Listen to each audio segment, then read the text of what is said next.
I think that I just want people to know that through art, peace is really possible. And through art, just like love is really possible. And love doesn't just have to come from one other person that you're romantically involved with. Like you can romance your entire life, like if you really believe you can. And yeah, and I think that just tapping into art, tapping into the creative parts of yourself, it opens doorways and it opens your mind and life up to just things, unimaginable things, because life is so much beyond the scene. It's so much beyond like the external and what is externally happening in your life situation. Like, your life is really within. You're a light within.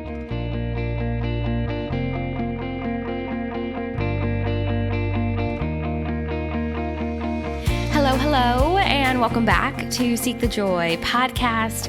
Happy Seek the Joy Tuesday. Happy March. I'm your host, Sydney Weiss, and on the podcast today, I'm really excited to be joined by Brette Sims. She's an artist and the owner of the art nonprofit STUK Designs. And STUK stands for Strong, Talented, United, and Knowledgeable. And it's a community of women who promote self-love and creativity to underserved girls of color globally through arts-driven programming and a clothing brand. And Brette is an innovative entrepreneur and a passionate fine artist. And art has served as this form of self-love for her and has really helped her heal from anxiety and depression. And when she became conscious of what a powerful tool and antidote art and self-love were for her mental health, she really made it her mission to teach this truth globally to girls as young as possible. Her philosophy is do what you love, and she is absolutely doing that. So in today's new episode, we talk all about STUK Designs and creating a brand that will grow with you on your self-love and healing journey. Brette shares her self-love journey and the role of art and connections with other women in really fostering her growth. We talk about the role of art in healing, creating greater peace and fostering connection, how we can honor our voice through art and expression, and art's ability to help us self-soothe. We also dive into the inspiration behind Color for a Cause and its impact. It's this incredible iFundWomen campaign that STUK Designs launched last year that is raising funds for underserved girls of color to have access to the arts and get girls back in school at their partner school in Ghana. Plus, Brette shares her go-to mantra, her biggest dream, and so much more. Now more than ever, I just think it's so important that we have reliable resources that we can turn to. And that's where today's sponsor, BetterHelp, comes in. So I would love to share with you a little bit more about BetterHelp. BetterHelp will assess your needs and match you with your own licensed professional therapist. And it's easy and free to change counselors if you don't think the person you've matched with is a good fit. And no matter where you're listening to Seek the Joy podcast right now, you can also use BetterHelp because the service is available for people worldwide too. I just think it's so valuable to talk to someone about what it is that you're going through, whether that's anxiety, depression, grief, loss, changes at work, or friendship dynamics or relationships, or you want to talk about the challenges of the last couple of years. And BetterHelp offers a broad range of expertise in their counselor network. So you'll get timely and thoughtful responses. Plus, you can schedule weekly video or phone sessions too, which I still think is a game changer.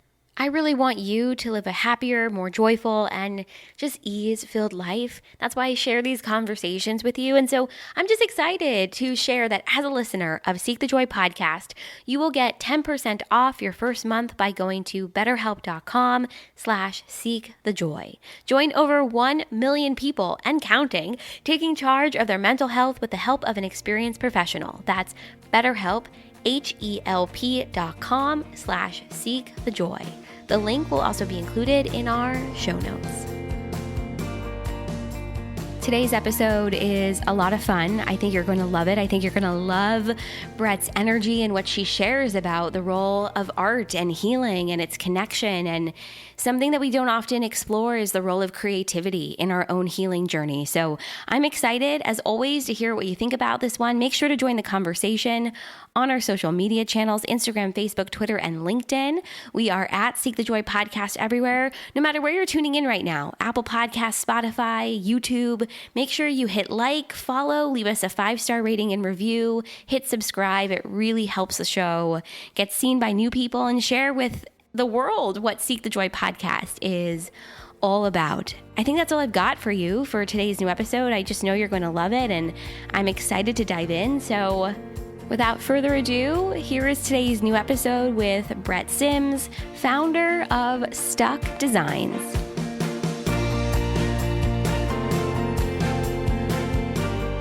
Can we start off by talking a little bit about what inspired you to start STUK Designs? Because this intersection of art and self-love and self-care and using art to heal, I think, is a really beautiful theme that's come out of the last 2 years with the pandemic. But I'm curious where all this started for you. Yeah. Okay. So, so STUK Designs is ultimately a global art nonprofit that promotes self-love and creativity to underserved girls of color through art-driven programming and a clothing brand.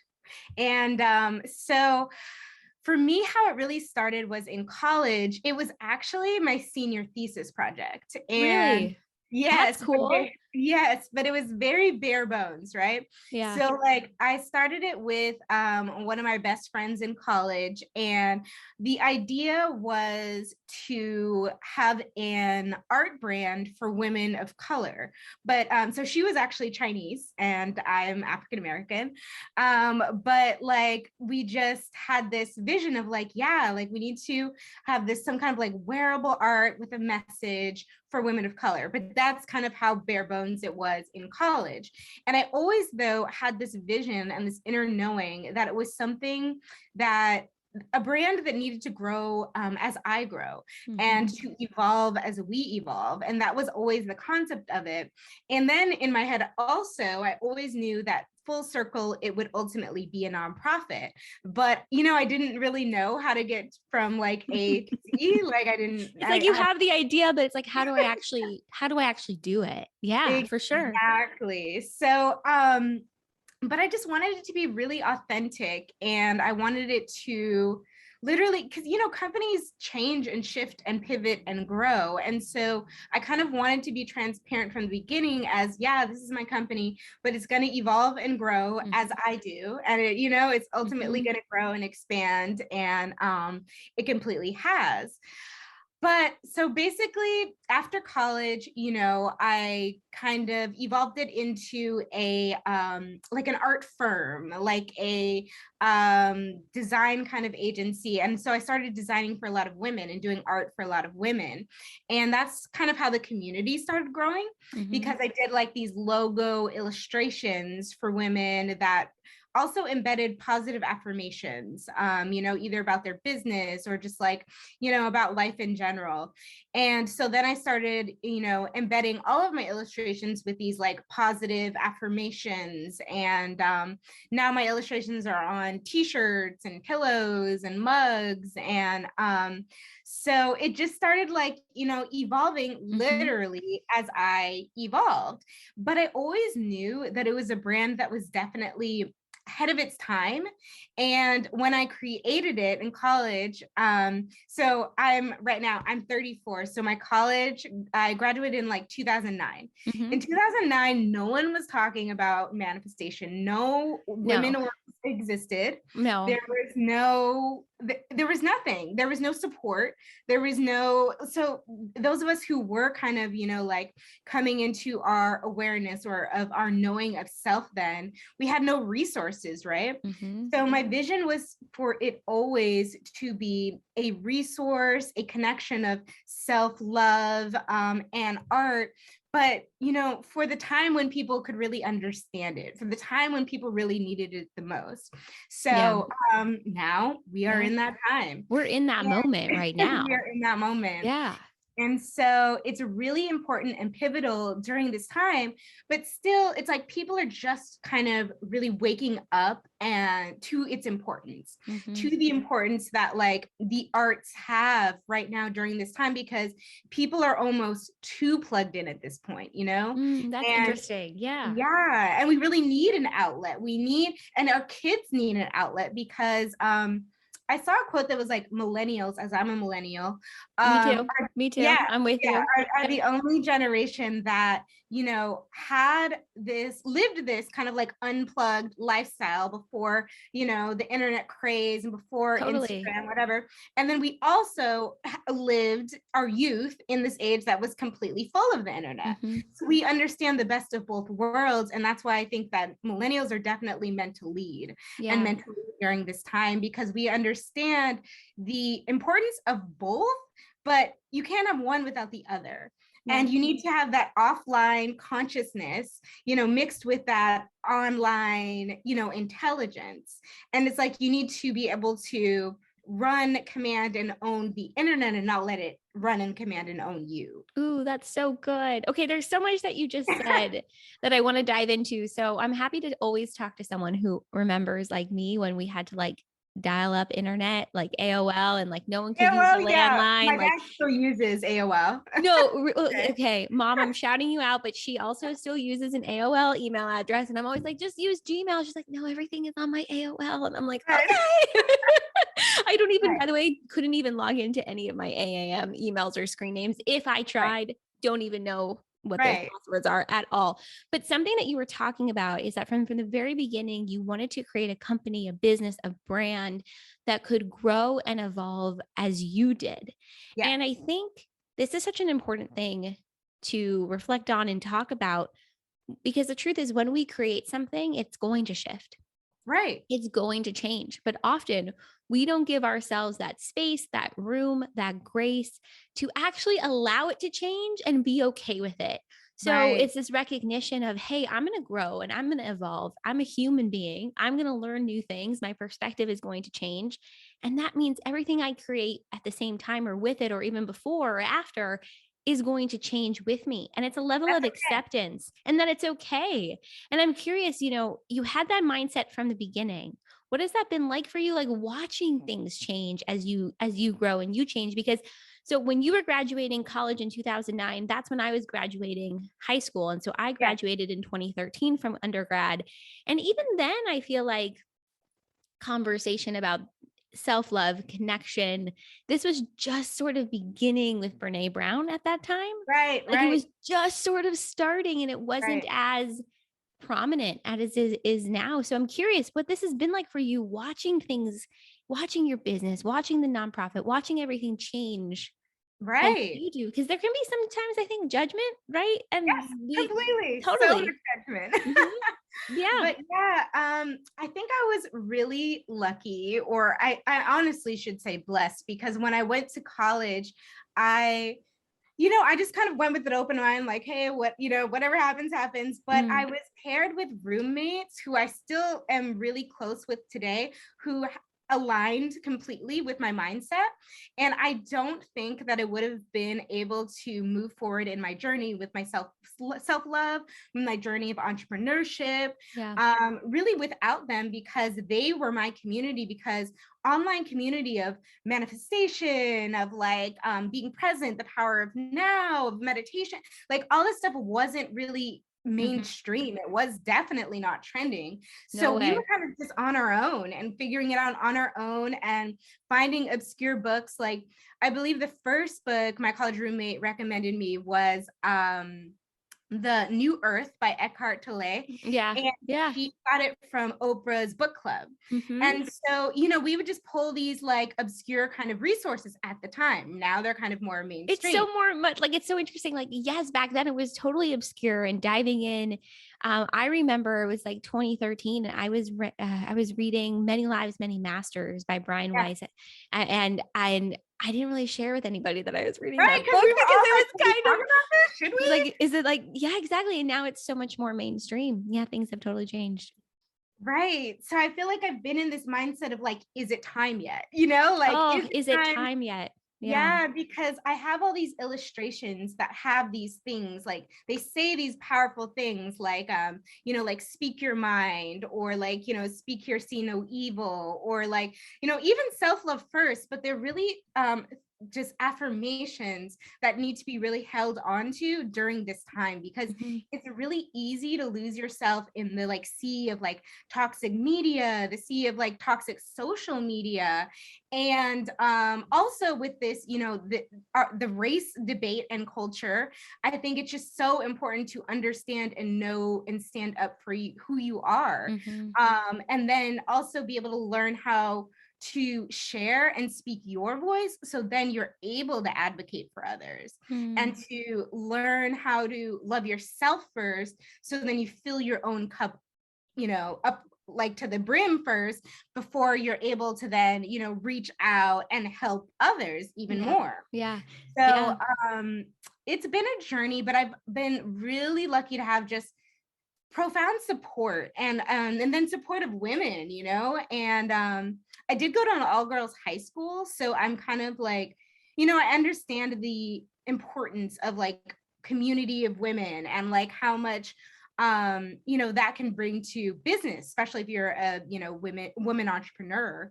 But yeah, I think all I can say is just like what propelled me during that time was really the community that I had, that I built, of other like-minded women. And so, and to this day, they're still helping like, uplift my business. Like my college roommate, she actually helped edit my entire documentary mini film. So they just helped me with everything. One's a board member. So yeah.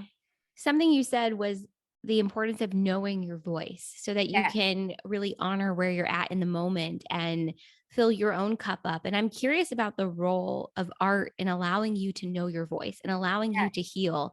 The role of art in this element of self-love, because I know that's a big part of what you share through STUK and through your nonprofit and working with girls. Can we talk a little bit about art in that way? Like how it has really helped, how like, art and self-love, art and healing, this connection. How has art helped you, I think, begin to know your own voice in this way? Right. And you know what? I think it is kind of a hard concept to understand, because I don't think it's something that really even can be explained with words, but I will definitely do my best, because I think that, like as I'm, creating or doing art, what it is, it's really like art is focus and art is presence. And art teaches focus and presence, and it teaches you how to hone in, be still, sit still, how to like breathe, navigate through your own thoughts, and then like, work through a piece. Even if you're coloring something, as basic as that. It doesn't even matter what you do, but each time you sit down and you really just do art and you're focused on that project, and once it really hones in that focus, and that focus is what a generation that you have this next generation, that has grown up completely on internet and is now delved into completely internet, isn't really well versed in. And it's something that we need to keep, bringing to the forefront, because it's so important in personal development. It's so important in mental health. It's so important in early childhood development, because like, if we don't have these tools of focus and really like detaching from social media and the outside world and tuning into ourselves, then we really can't create from a truly authentic place. And when I say create, I don't just mean like art as in painting and drawing. I mean art as in like creating and writing, art as in doing a podcast, art as in, creating a course and coaching, art is in whatever it is. Art is necessary in like in just in life, and it really flows through every facet of life. And until we recognize that as our culture and really value that, like I don't know how things are going to go, but it's just like, and I hope it doesn't take like people just kind of like, mentally kind of becoming overwhelmed or breaking down to get to that point. And that's really why STUK exists. It's about fostering it early on, right? So that you have that tool when you need it, and you're not only calling on it or tapping into it or beginning to explore self-love, creation, expression in those moments of pure and utter overwhelm, because I think it is about giving yourself those tools early on. And for a lot of us, it's something we had to teach ourselves, right? It's as opposed to now I feel like it's so out there and it's so readily available. And I hope this next generation, and children moving forward are able to tap into creativity and expression in this way and be able to explore it. And it brings me to this, something I've talked about throughout the last 2 years over the podcast, is the pandemic really had a negative impact on arts education. And then on the other side of this too, we saw a mass exodus of women from the workplace, but then we also saw in certain parts of the world where young girls were pulled out of schools too. So it wasn't just arts education was gone. I mean, I had this wonderful conversation with Kristen Brandt. I think it was November 2020. So a minute ago. And we were talking about girls in school and education and arts education. And I mean, it's become such an issue. And now I think as we're basically 2 years almost of this pandemic, it's like, how do we, and this is not like a question for you to necessarily answer because it's a huge question, but it's like, okay, how do we get arts education back? How do we make sure women and girls are still in school? Do you know what I mean? Like making sure we're fostering these opportunities and resources. And I know it's a big mission of yours. Like can we talk a little bit about that? Like, I want people to know, because I know you've had this wonderful campaign going, Color for a Cause. I know girls in school and education is a huge part of your mission and your work. Right. So, kind of circling back to kind of how STUK, evolved and everything, how I first ended up making it like a 501c3 is when I went to Ghana to what is now our partner school. And I worked there with the girls. I did a mural, and I actually went alone, and I didn't know anyone at the time, but now they're like my family. But we created a relationship with this school there, and with individual girls there who I literally fell in love with because they are the most like creative, intelligent, smart, like light beams that I have met. But there's a huge problem with, well, first of all, girls' education, and then to even get girls to like creative education or arts education is a whole nother layer.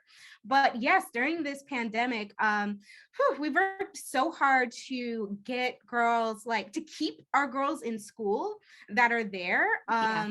Because a lot of them had to drop out to like help their families, financially, support them. Survive. Keep going. So like we had 10-year-olds who were kind of they sell like eggs on the street, like, kind of on the top of their head with eggs, or just like other foods on the street. And it's really dangerous as like a 10 to like 13-year-old girl just being on the streets, because, who knows what can happen? Who knows, like how men can objectify them or, sexually abuse them or what it is. So we would send funds back to Ghana to get like specific girls that we knew of who were, kind of out of school, working on the streets during this time. And we actually were able to get a good amount of them back in school. But, it's really a constant battle because a lot of times they just don't have any money to, to do so, to get them back in school. So my answer would really be awareness.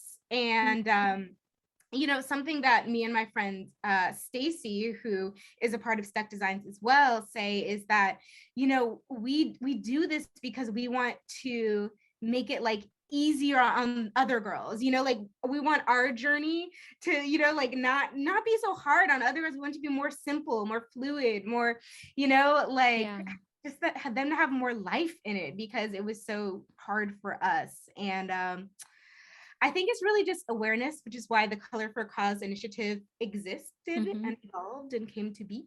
Because I was like, how do I get people to understand that, first of all, self-love and art are important and together are important for mental health? And then how do I get people to understand that girls of color are really struggling right now and are just unable to go back to school and are just, sitting at home, and just don't know what to do, don't know what to do next. So the Color for a Cause initiative, I'm an illustrator and I illustrate all the STUK Designs illustrations. So I created, I have a coloring book, but I also created individual loose leaf coloring sheets so that our community and people who outside who want to join our community can really color for a cause and bring to light the importance of this. And I feel so lucky that now we're finally in this time where celebrities and other people are really speaking out, and speaking up for the importance of art and self-love and art education and, the betterment of our society and our world. So it's evolving. It's evolving now. It's taken another step. So I'm really excited about where we're at now. Yeah. So what has been the impact that you've seen with Color for a Cause? Like, as it's been going, has it been tons of people involved? I mean, what has that been like? What does that look like? Can people still get involved, by the way? Yes, so we did create a Color for a Cause initiative to go with our iFundWomen campaign. I don't know if you've heard of that platform, but it is an amazing platform for women to just, authentically and freely get funds for their businesses. So we really wanted though for everyone to be able to participate in our campaign, whether they can give or they cannot during this time, like whether they can give financially or whether they can give just by coloring for a cause and raising, awareness. But everyone can still participate in it. We decided that Color for a Cause is going to be an ongoing initiative for our nonprofit. And we've had a lot of people get involved. I think some people are hesitant because they're like, is coloring just a thing that's for kids? Like, No I don't way. know. It's for everybody. It's so therapeutic. And Totally. even for me, like, just because I do, I paint, I do my own art, but just sitting down and just coloring something in, there's just something very calming and therapeutic about it. So we've had kids get involved. We've had individual women get involved. We've actually hosted it for a few companies now who wanted us to host Color for a Cause events. So we're actually transforming it into Color for a Cause events as well. So yeah, we just would love more people to get involved and really to understand the importance that art education is something that's dying right now, and it shouldn't, because it's the very thing that can keep our society, culture, and us a collective alive and thriving and happy and peaceful. So we would love for more people to join us in our initiative. We have a custom playlist to even go with our Color for a Cause. Oh, that's cool. Yeah, it's all women, all about girl power. It's okay. Send me the playlist. We'll put it in the show notes. We'll make sure everybody can listen to this. I really love this because I think, we often forget that art is therapeutic. It's this element of expression that allows you to sort of navigate uncertain times, right? Yes. And when you find a way to navigate uncertainty for yourself. Now, I don't know about you. I hate uncertainty. I really don't like it. I'm somebody who's like, oh, I want to know what my next step is and what the next thing is going to happen. And the pandemic really forced me to be like, oh, wait, I actually can't predict the future. Whoops, too bad. And even if I could, like, I'm stuck at home for X amount of time. And now things have shifted a little bit, obviously, and more people are getting vaccinated. But when you're able to find a way to navigate uncertainty for yourself, it aids in your healing because it allows you to be expressive. It does. I'm curious about your own journey with self-love and healing in this way. And we've talked a little bit about mental health and mindfulness. Could you talk a little bit about that? Because I think it speaks so much to the inspiration behind everything that you're doing. Yes, please.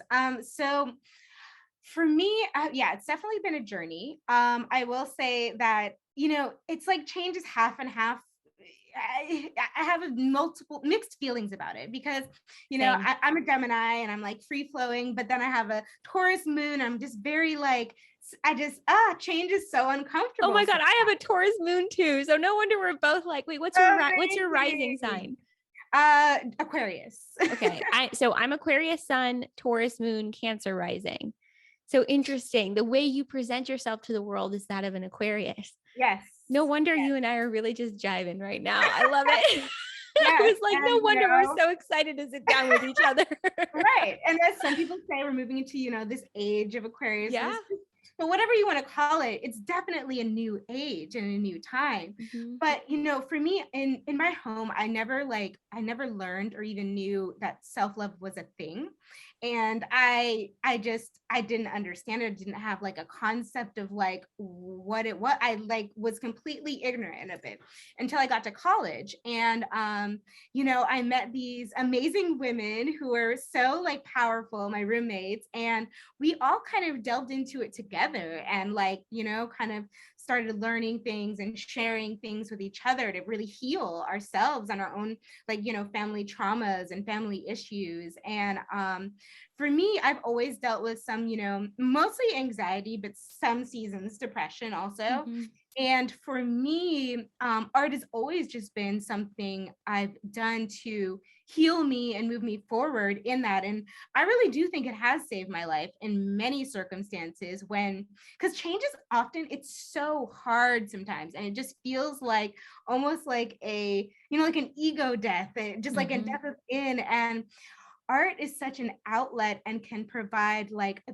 peace away. First of all, it provides a peace away from like the outside world, away from social media, away from everything.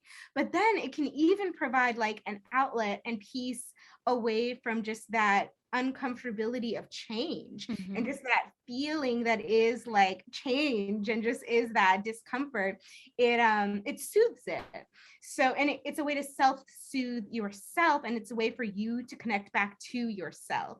So, I think that when kind of depression really did, start to affect me in high school, that's what I did. I literally just was completely zoned into my art.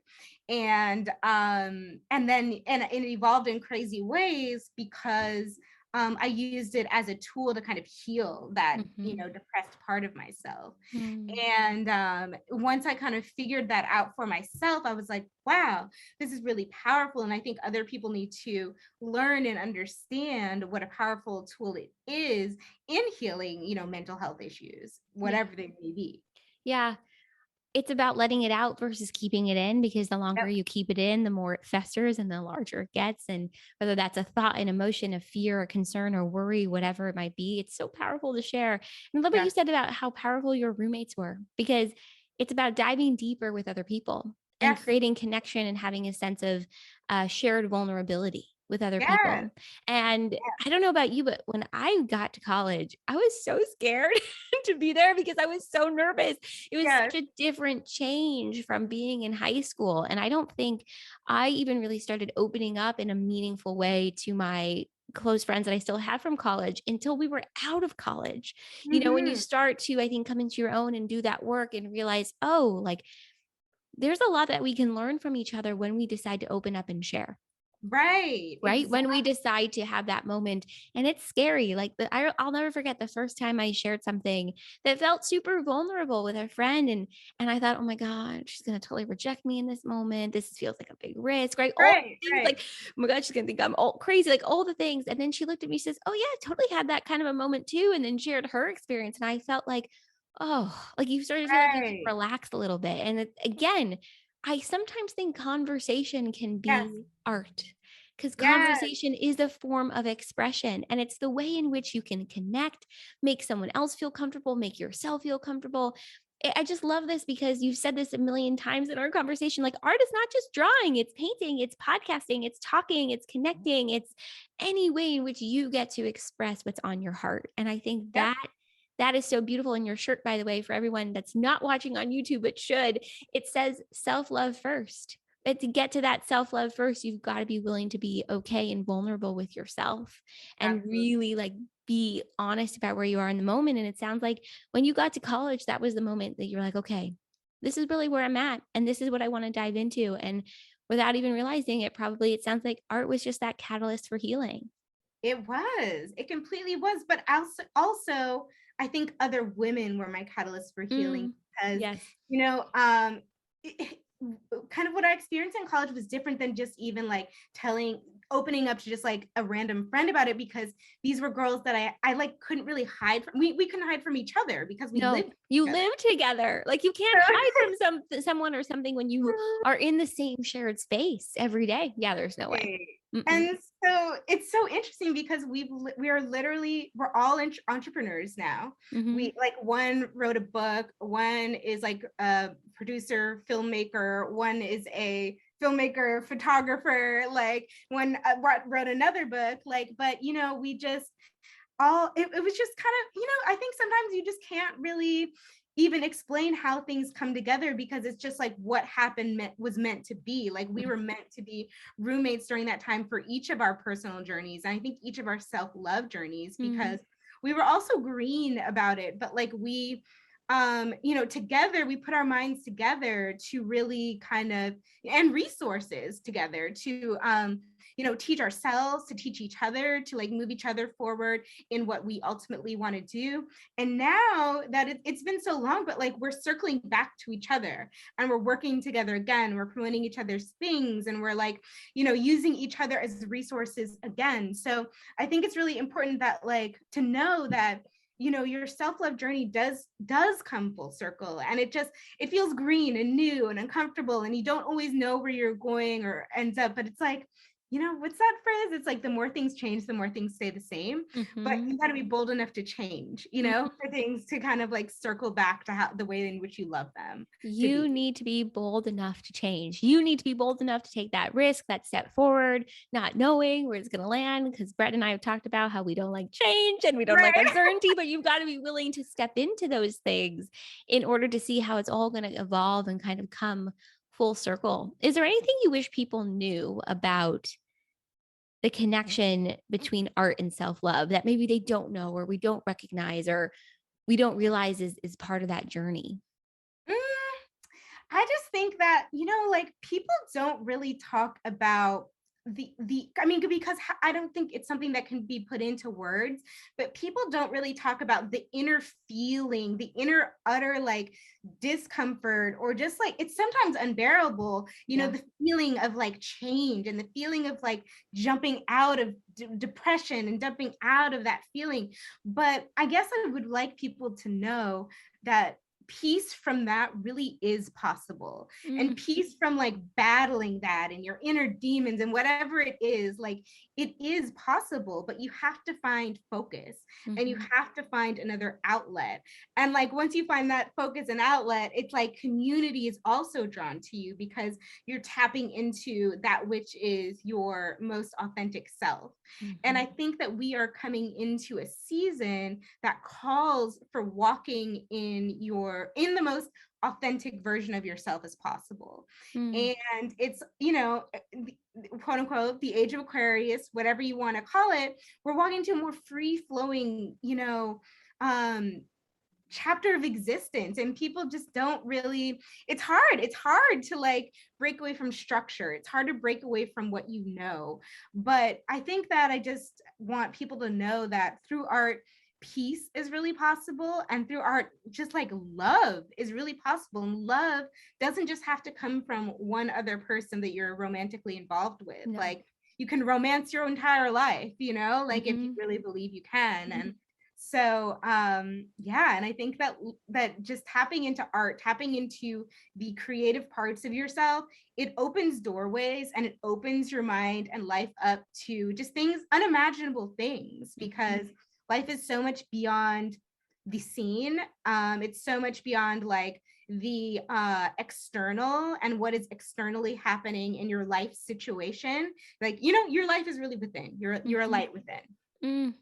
Because it's what you cultivate within that then projected outward, right? Exactly. It's what you cultivate within that is then projected outward. And I just love everything that you just shared, because this is about recognizing you're the main character in your show, in your life, in the movie, in the show, in the day to day. And something I've really loved. So I've dived headfirst into TikTok over the last 2 years. Oh my God, I was thinking about taking the dive. I haven't been there yet. I'm telling you, so I don't really post that often, but I get sucked in and I'm watching videos forever. And so a trend, I guess you could say, that has come out of it the last, I don't know, 6 months or whatever, is all these videos of people, quote unquote, romanticizing their life and Yes, showing I've the seen high, it. you've seen those, right? Like the highlights of the day, and the music is Yes, always so beautiful, or sometimes they put it against someone's inspirational words. And I just get so much energy from those videos because I'm watching people really like take notice of the moments and the times in their day or in their life where they feel really good, and they're choosing to celebrate it. And that's yes, not to discount at all the hard stuff, because the hard stuff is still there. The hard right. stuff is not going to go anywhere, but it's about allowing yourself to step into the good while still Yes, acknowledging the difficult. And what you said too about like recognizing like, yeah, this like self-love journey can be really painful, and it can hurt, and it feels like you're sometimes like I have this image of like the Hulk, coming out of like when yes, it turns yes, into the Green Hulk and like you're ripping out of your clothes out of your skin. Like sometimes that's what it feels like. And it's not always going to be fun or easy. But if you allow yourself to take the journey, the real gift is on the other side. But the right. gift is also what you experience in between. So we can't discount that Exactly. either. And I think that's such a huge, huge reminder. And I think something we need too as we come up on 2 years of this pandemic, and 2 years of life changing, and 2 years of things sort of being a bit, I guess you could say, sort of upside down. So I Yes, love what you said. I think it's so timely. And I think there's a huge lesson in just allowing yourself to yes, experience the allowing. journey and the moment, and knowing that what you cultivate within is what you share, is what's projected to the external. So good, Brett. Oh That's my what it God. is. That is literally what it is. Okay. So you've already shared with me your astrology, but what's your human Yes. design? Oh, my human design, I'm a manifesting generator. Oh my God. It makes so much sense. I don't know if everyone listening is super familiar with human design. And if not, go back to our Yeah. episode with And Kelsey so, Abbott, but I'm not yeah, surprised that you are a manifesting generator. You're here to create and to yeah. And share. yes, what was it was just like, I think it says, I forget what it's called, but like your human design has like, your method of operation, or how you kind of have to Yes. go about Yeah. things. And mine was a responder. I'm supposed to respond. And I learned my human design almost a year ago, like in January. And since then it has completely transformed my life because The awareness of it. and I never used to operate as a responder, in a sense, like I'm just, I think the Gemini side of me is just very like, go, go, go. Like, if I want this, I'm going to like, I'm going to say it. I'm going to do it. I'm going to just like initiate this. But I needed to step back, take a beat, and really like, being a responder isn't just like, oh, like I have to wait and till this person texts me, or I have to wait. And it's really also just like responding to your inner voice, your intuition, your gut feeling, Yeah. it's responding to what yourself is calling you to do at a highest level. And so making that pivot in my life has literally transformed everything. And it has given me so much grace, so much inner peace, so much ease. So human design, I I love love it. this. My entire team loves it. Like Oh, it's amazing. so do you know like everybody on your team, their human design, their astrology? Is that something you guys play into and Yes. tap into to really like honor everyone's strengths as you continue to grow and build? It does on our on the website, like in the team section, we all have our astrology signs, but I haven't added human design yet. So maybe Oh, I'll do you that might too. that okay. That's something to do moving Yeah. forward. I'm so grateful that you and I connected, and that we have the opportunity to share your work and this sort of arts driven programming and messaging and self-love and healing. I'm so grateful that we connected and we get to share this on the Me too. podcast. As we wrap up our conversation, I have these sort of like quick fire questions I want to throw at you. So are you ready for them? Okay. I'm Do you ready. have a favorite movie? Eternal Sunshine of the Spotless Mind. Ooh, so good. Last television show that you really liked? Whew, that is a hard one. I'm really into Crown. Oh, so good. I can't wait for the new season. It's so Yes. good. So good. Um, what is the last song you listened to on Spotify?